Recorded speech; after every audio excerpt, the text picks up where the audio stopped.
Fire department, what's the location of the emergency? Yes, I have my husband bleeding. I don't know what they What happened? They shoot him. I don't know. Who shot? Who shot him? I don't know. Excuse me? Who shot him? I don't know. I don't know. It's just the police. They're outside. I have my clothes open, but I have my feet in the room, and I don't. And he's Where is he? Where's your husband at right now? He's on the floor. He's inside the house? Yes, he's on the floor. Can you please hurry up? Well, Mama told me when I was young, said sit beside me, my only son, and listen closely to what I say, and if you do this, it'll help you some sunny day.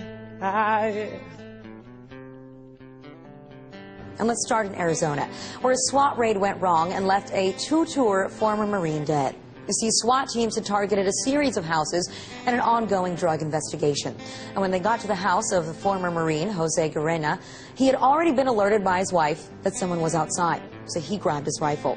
But before Guerrena could remove the safety from his rifle, he was greeted by more than 60 bullets from law enforcement. And sadly, the incident gets even worse. Turns out that as the wife was trying to help her dying husband, the SWAT team refused to let anyone attend to Guerrena, leaving no hope for him to survive. After request from the local press, the wife's 911 call was finally released to the public. I need you to get a clean cloth and apply a light amount of pressure. I can't. I can do that. There's a bunch of people outside of my house. I don't know what the heck is happening. Okay.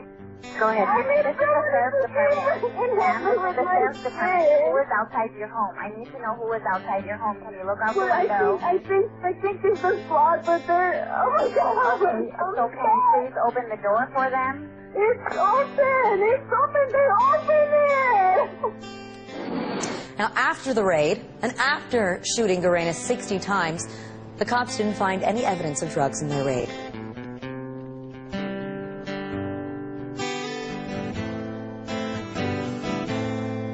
Oh, take your time, don't live too fast. Troubles will come, they will pass.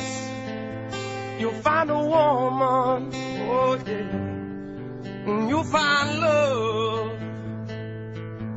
And don't forget that there is a someone up above. And be a simple kind of man. Won't be something you love and understand. Baby, be a simple kind of man.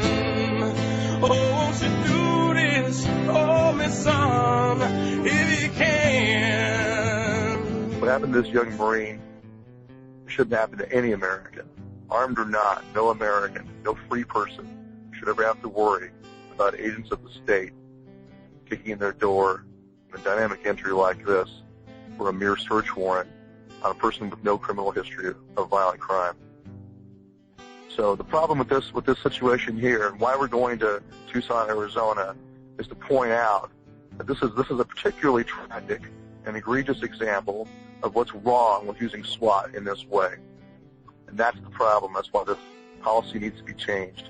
And that's what we're going there, to highlight the problem with this policy. A search warrant should not be a death warrant. And a policy of sending SWAT in to do search warrants like this will lead to more deaths. And so this Memorial Day, we're going to rally in Tucson. We're going to march to the home. We're going to hold a ceremony. And the purpose of being there is to honor all of our war dead by defending the Constitution that they swore an oath to defend, that they gave their life to defend. There's no higher way, no better way to honor them than to stand up and defend it now. And we've got to make sure that this policy is stopped across the country. You need to put political pressure, you need to put legal pressure on your sheriff and in your state legislature to make sure that there are safeguards and there are ways of limiting this practice so more Americans aren't killed. I think we need to show support to this family, but I think we need to honor him as a Marine and that he risked his life for our country, regardless of our opinions of these wars. And law enforcement has to be noble enough and honest enough to look at its own and to look at itself and say and admit openly, we've been part of the problem, just like the judiciary and the legislative branches. And the corruption that's going on in our country and the destruction of America and the destruction of our Constitution, we in law enforcement own part of that, and we've got to clean our own house. And that's why I am ready to go down to Tucson. I feel very dedicated to this, and we need to show these people, this family, that there are cops who believe this was wrong. And that's what I want to do. Not in 2 years, not in 2 months, not in 2 weeks. Standing with this family is right, and I think our speeches have got to be tactful and to the point, but also very patriotic, to memorialize this man who was killed and to support this family. I know Sheriff Clarence Dubnik, and I also know that he's wrong, and he's been wrong about a lot of things, and when cops are wrong, I'll say so. They're right, I'll say that too. And this was wrong.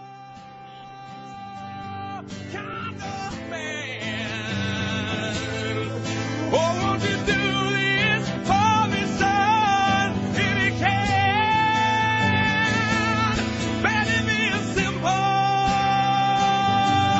kind of man, be a simple man, won't be something you